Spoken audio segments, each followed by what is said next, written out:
பூவே உனக்காக நீங்கள் நடித்ததன் காரணமாக தான் சூரியவம்சம் படத்தில் நடிக்கக்கூடிய வாய்ப்பு உங்களுக்கு அமைஞ்சது. ஆமாம், விக்ரமன் சார் அதுக்கப்புறம் திரும்பி கூப்பிட்டு அந்த படத்தை கொடுத்தாரு. காரணம்ன்றதுலாம் ஒன்றும் இல்லை, சார் கூப்பிடுவாங்க, கம்பெனிலேருந்து வருவோம், அம்மா சார் இந்த ரோல் சொல்லியிருக்காங்கம்மா அப்படின்வாங்க. அப்போது சீரியலில் நான் பிஸியாக தான் இருப்பேன். ஓகே சார், என்ன டேட்டுன்னு மட்டும் சொல்லிவிடுங்க, அட்ஜஸ்ட் பண்ணிக்கிறேன் அப்படின்னு சொல்லிவிட்டு அட்ஜஸ்ட் பண்ணிவிட்டு பண்ணி கொடுத்துருவேன். எப்படி இந்த சூரியவம்சம் நடித்தது?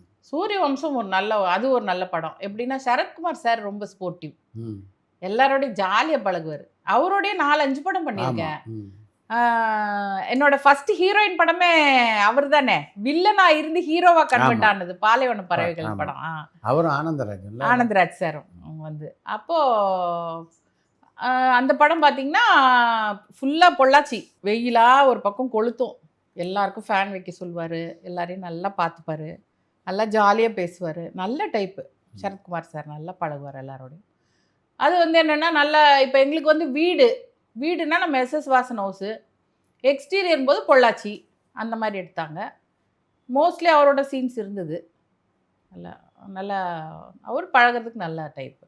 மேம்படுத்தப்பட்ட சமூக பொருளாதார வளர்ச்சியை அடைய மக்களுக்கு வழிகாட்டுவதே மக்கள் நீதி மையத்தின் முதன்மை பணி.